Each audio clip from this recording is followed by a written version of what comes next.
Thank you so much for coming, especially on a Monday morning, probably feeling a bit kind of foggy-headed, bleary-eyed. If you're anything like me, you certainly are. I spent the weekend sanding the bedroom floor, so I kind of feel like I could do with another weekend. But anyway, we'll make it. We'll get through this week together. So yeah, my name is Sam. I'm UK Science Programme Manager for Cruelty Free International. Let me figure something out a sec. There we go. No, that's not how I change. That's how I change my slides. Okay. And I'm going to be talking to you today about the rat list, which is 5 animal tests that could end immediately in the UK. Now, before I get started, just in case anyone's joined since I said this, just a bit of housekeeping. You're very welcome to have your camera on or off during the talk, totally up to you. If you could please mute your microphones, that would be really helpful. And then when I get to the end of the talk, we can do questions and answers. So at that point, you can turn your microphone back on and ask a question verbally, or you're very welcome to ask a question in the chat as well. And I'll try my best to keep up with chat questions. So what did I want to say? Other housekeeping. Yes, this is being recorded, and it's basically so that we can share this presentation with people who weren't able to attend today, just so you're aware of that. Okay, let's get started about the rat list. Oh, well, let's get started about Cruelty Free International to begin with.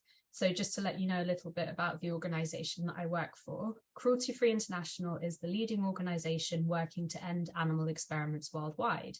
And we do this by creating a world where nobody wants or believes we need to experiment on animals. We achieve this through campaigning, political lobbying, conducting undercover investigations, and offering scientific and legal expertise to governments, regulators, and companies.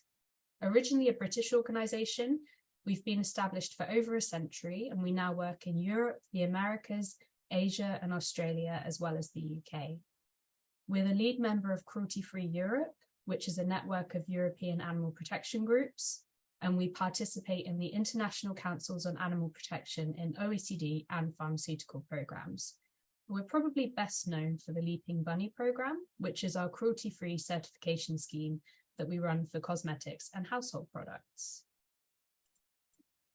So today's talk is about the rat list, and I'm going to start by telling you about what the rat list actually is. Then we'll go on to how we use the rat list, and finally future plans for the rat list. So rat list simply stands for Replace Animal Tests List. It's a non-exhaustive list of animal tests that are still conducted despite having valid accepted replacements. We identified tests to include in the rat list by looking at official figures on animal use for scientific purposes, so basically the GB animal use stats, and comparing these with sector-specific regulatory requirements and guidelines. So the tests on the list are all regulatory, meaning that they're required by law, and oftentimes they're used for establishing the safety of things like medicines, chemicals, medical devices, plant protection products. So they're those kind of like typical safety tests you might think about when you think of animal testing, as opposed to basic or applied research. The tests on the UK rat list use an estimated 80,000 animals each year, and that's in the UK alone. So these are our 5 UK rat list tests. And of course, since animal use figures and legislative requirements vary between regions, the rat list for one region isn't necessarily applicable to another. So this is a UK specific list, but we also have an EU rat list, which has 10 tests on it. And 5 of those tests actually didn't make it onto the UK list because they're thankfully no longer conducted here. And that includes things like eye irritation, pyrogenicity, and shellfish toxin testing. So in some ways, the UK is doing quite well. We are a bit of a leader in the sense that we no longer do certain tests that sadly other countries still do. But we really want to see these 5 remaining tests become history in this country and elsewhere. When there's an animal test that has an accepted non-animal replacement, it's not acceptable that it's happening at all. So I'll go through the 5 tests in a bit more detail. Starting with number 1 on the list, skin irritation. So this is a test that's conducted on rabbits in the UK. it used 18, well, sorry, it didn't use 18 rabbits. There were 18 uses of rabbits in skin irritation tests in 2021, which is the most recent year for which we have numbers. And in the UK, this test is only used for medical devices, which is a bit different from the EU, for example, where skin irritation is still used for things like chemicals. So in the animal method, a test substance is applied to the rabbit's shaved skin and held in place with a bandage for a few hours before the rabbit's skin is examined for signs of damage and irritation for up to 14 days. If there are no signs of irritation, the test doesn't stop there. 2 more rabbits are used then in a test to sort of confirm those results. Rabbits suffer because they're singly housed. These are social creatures who obviously like interacting with their friends, and they have to be housed by themselves for the duration of the test. And of course, they can also suffer from painful skin reactions and rashes if the substance is an irritant. There are a few replacement methods actually, but the main replacement method, which is the reconstituted human epithelium model, has been around for over a decade, and these models can be used to predict irritation in humans with more accuracy than the rabbit test. Number 2 on the list is skin sensitization, and in the UK, this test is conducted only on mice. Again, in other regions, this is a bit different, and the guinea pig test is actually way more prevalent in places like the EU. But in the UK, just mice. There were 357 uses of mice in this test in 2021, and it was used for chemicals, foods, and food contact materials, which again is a bit different from other regions. So in the animal method, the substance is applied to the ears of mice every day for 3 days before the mice are killed and their ears are dissected to look for signs of a reaction, a skin sensitization reaction. The replacement method involves using several chemical, computer, and cell-based tests together in combinations known as defined approaches, which were formalized in a guideline in 2021. Wait, was it 2021? Let me just double check. Yeah, 2021. Sorry, I can't see that corner of my screen. So these tests actually also predict human reactions with greater accuracy than the animal tests. So they're kind of better in every way imaginable. Number 3 on the list is Botox batch potency. Now, I'm not going to go into too much detail about this at this point because I'm focusing on this a little bit later in the talk, and I'm going to go into way more detail then. So let's leave it there for Botox and move on to antibody production, number 4 on the list. So this is a little bit different from other tests on the list because it's not exactly a test, it's more a method of routine production for producing a product, i.e. antibodies that then go on to be used in tests. And it uses a wide variety of species, including mice, rabbits, sheep, and goats. There were over 27,000 uses in the UK in 2021. This is a real estimate. We don't really know the numbers because uses for antibody production are categorized under a lot of different kinds of uses in the official statistics. So it could be many, many more uses than this. It's almost certainly not fewer. So in the animal method, animals are injected with a substance that stimulates their immune system to produce the antibodies before their blood, spleen cells, or abdominal fluid are taken to harvest the antibodies in question. They can often suffer from harmful side effects and they're killed when they're no longer useful, which is kind of a given for all of these tests, unfortunately. The replacement method, or the main replacement method, is phage display technology, and this can be used to produce a wide range of antibodies that are better quality, more stable, more relevant, more consistent than those produced in animals. And they can also be much faster and cheaper to produce, especially when the technology becomes more established and more widely used. There was actually a 2020 report from the EU Reference Laboratory for Alternatives to Animal Testing, or ECVAM, that found that there's no scientific reason for animals to still be used in the development and production of antibodies. And it's been identified by various organisations, including the UK's NC3Rs, that the reasons for continuing to use animals for antibody production are cultural and practical. And then finally, number 5 on the rat list is veterinary vaccines batch safety. Now, this is a bit of an unknown. We're waiting for a report from the Veterinary Medicines Directorate. It was meant to come out last year, potentially even the year before, so it's quite late at this point, but it will really give us some good insight into how animals are still used in these kinds of tests. So we don't really know which species. We don't really know how many. The reason that a puppy is on the slide is because the last report we had from the VMD showed that young animals, including puppies and kittens, were used in these tests.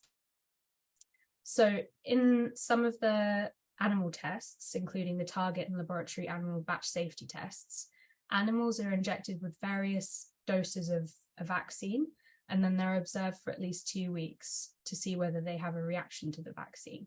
So they can have a painful reaction on the rare occasion that the batch is contaminated, and they can also be given very large injection volumes relative to their size, especially if young animals are used. So this can cause pain at the injection site too.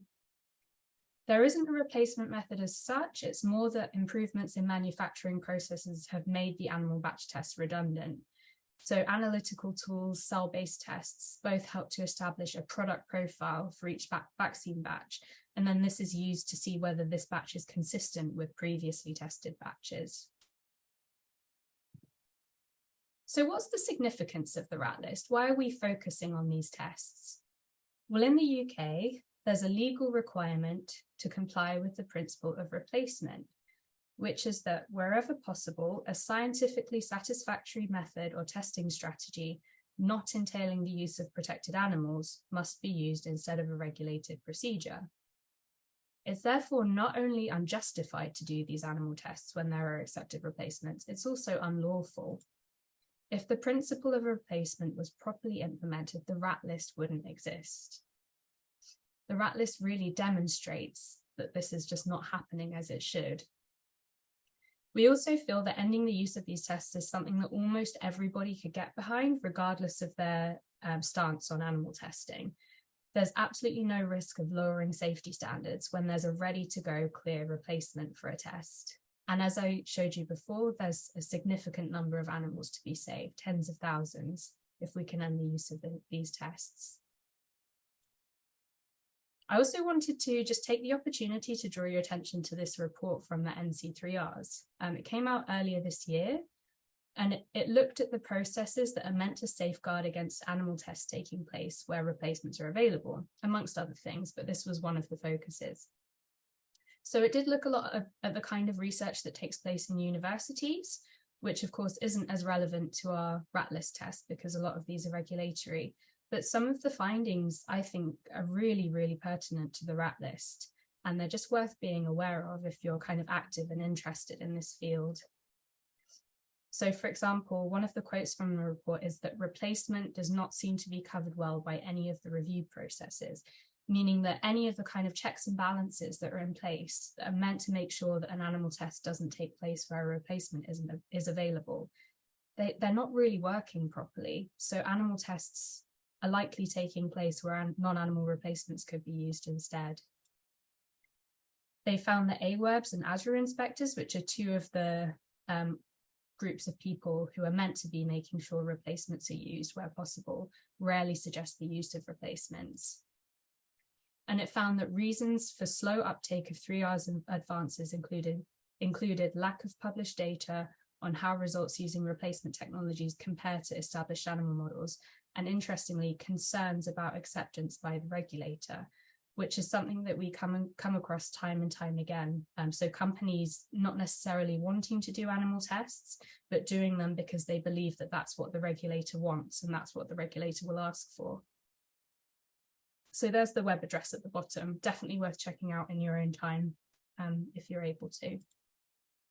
So let's move on to how we use the rat list. So primarily, we use the rat list to understand the problem. So for each rat list test, where possible, we identify the sectors that are responsible for the test. So for example, is it chemicals? Is it medicines? Is it medical devices? And we also look at the origin of the regulatory requirement, as in, is it coming from within the UK or outside of the UK? So I don't know if you're all aware of this, but I think it's kind of shocking. that in the UK, sometimes animal tests will be licensed where they're required by an overseas regulator, even if they wouldn't be required by the equivalent UK regulator. And this is something that is kind of openly allowed to happen. Finding out these things is actually trickier in the UK than the EU because we have really comprehensive statistics, but unlike the EU, we don't have any way of kind of selecting multiple filters at once. So the EU has this really neat database called Allures, where you can go on a website and you can say, I want to see how many rabbits were tested on in 2020 in, say, an acute toxicity test to meet the requirements of veterinary medicines legislation. And you can select all those filters at the same time, and it will tell you exactly how many, or I should say how many uses, not how many rabbits. But we don't have anything like that yet in the UK. Hopefully we will in the future. So once we have this information, we conduct research to figure out the main reasons for why the tests are continuing. And in most cases, this is lack of global harmonization, as in an overseas regulator is requiring something that the UK wouldn't necessarily require. It could be an unclear regulation or guideline that's not making it obvious that the company or whoever's conducting the test can use the non-animal method. It could be a lack of enforcement from the regulator or from the authorities. So a non-animal method should be being used, but no one's actually policing that. Or it could be a lack of sector or product-specific validation. So the non-animal method is available, but the validation exercise to ensure that it's valid for a particular product or sector hasn't been carried out.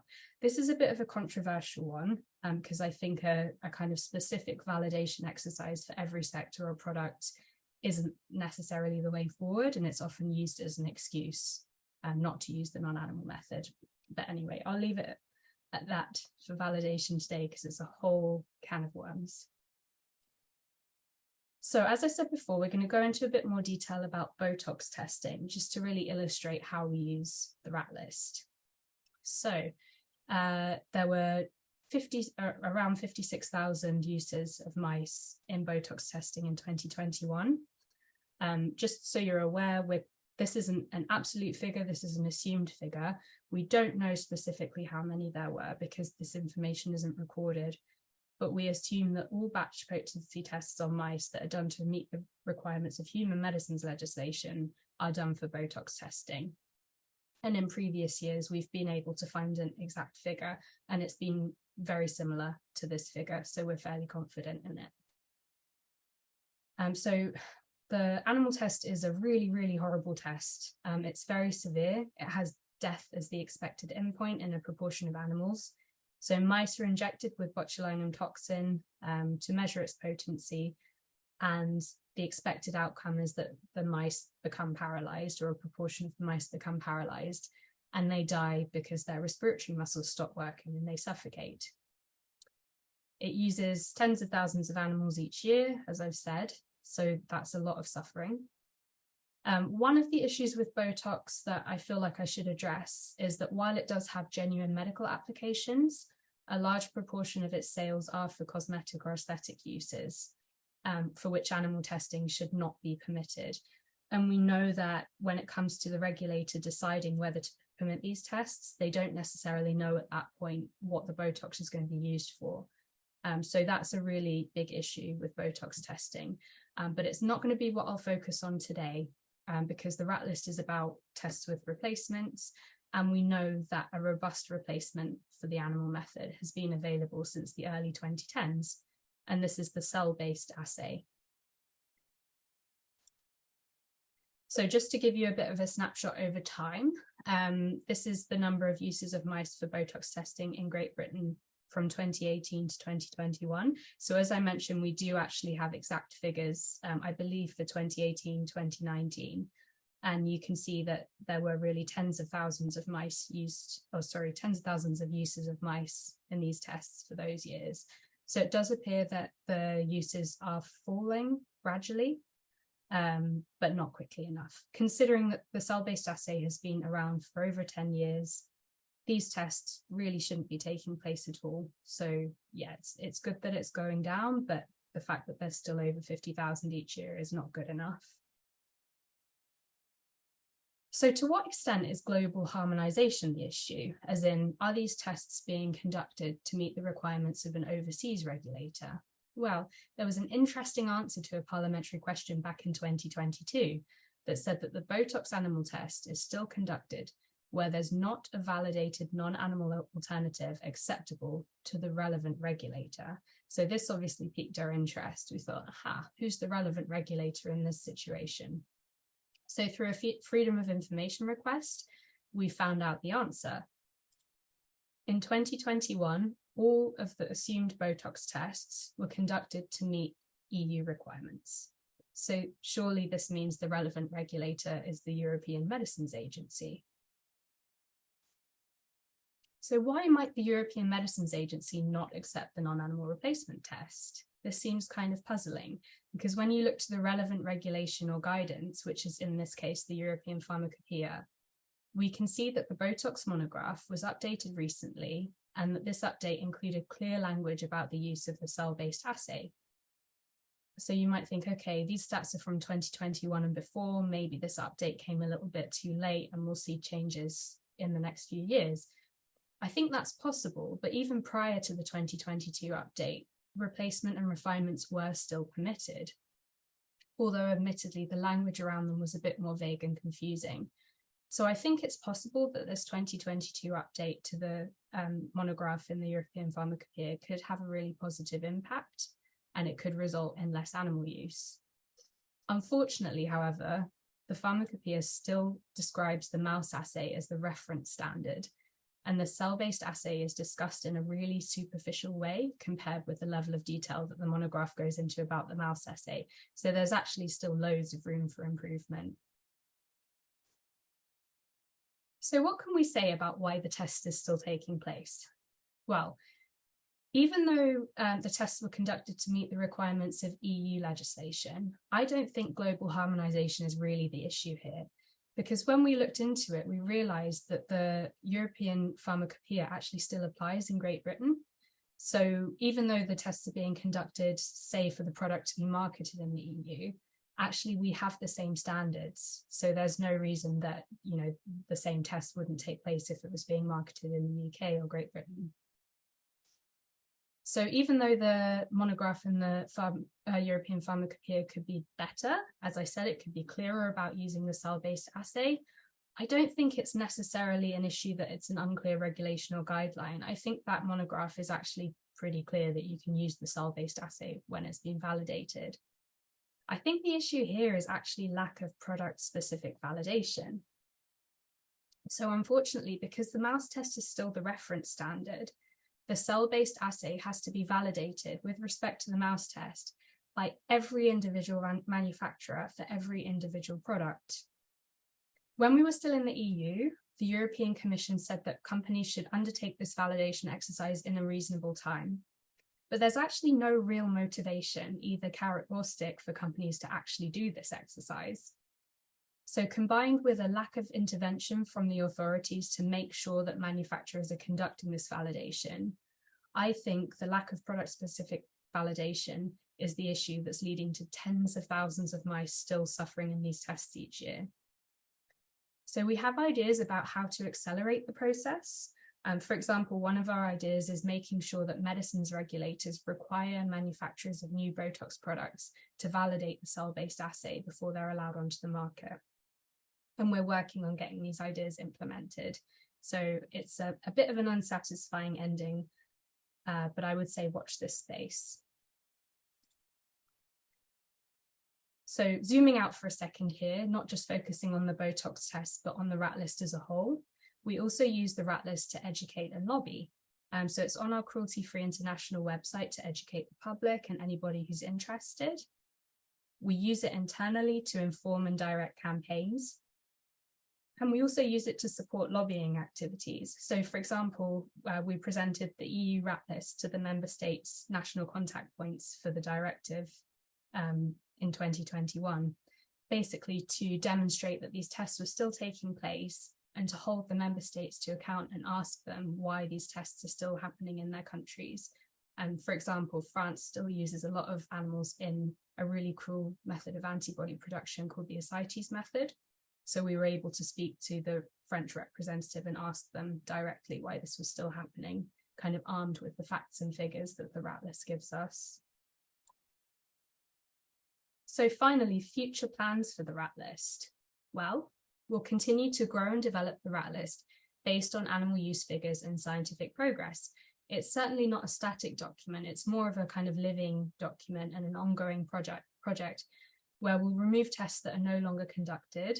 So for example, if we find in 2022 that there are 0 skin irritation tests, then that test will come off of the UK rat list. But of course, we'll still keep an eye on it, on that kind of test, to make sure it doesn't resurge again in the future. And we'll also keep an eye on what's quickly becoming replaceable. For example, the fish acute toxicity test. So OECD guidelines for the fish embryo test and fish cell line acute toxicity test are now available. And I would say we're on the cusp of saying these methods are valid, widely accepted replacements. We're probably not quite there yet, but the minute that we're there, that test will be going onto the rat list. And we'll continue to use the rat list to highlight, track, educate, and lobby. So that's it from me. Thank you so much for your attention. If you want to get in touch, that's my email address. Feel free to check out our website, follow us on Twitter, and I've just added a few further reading links of interesting stuff you can look at if you like the subject. So thank you very much. Let me see how I can look at people again. Okay.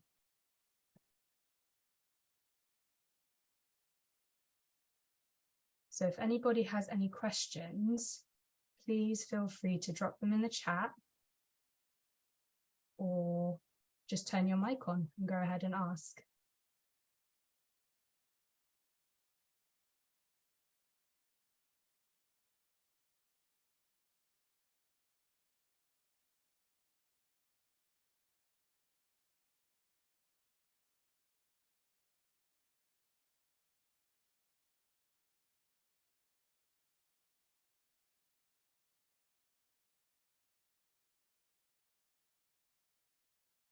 I'll just give everyone a couple more minutes, well, maybe another minute, just in case you're formulating a question and haven't quite got there yet.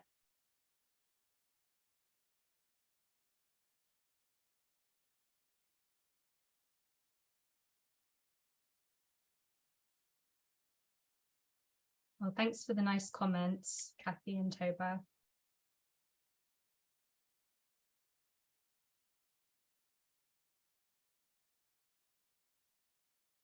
What do you think the next? Okay, thank you, Emily. That's a really good question.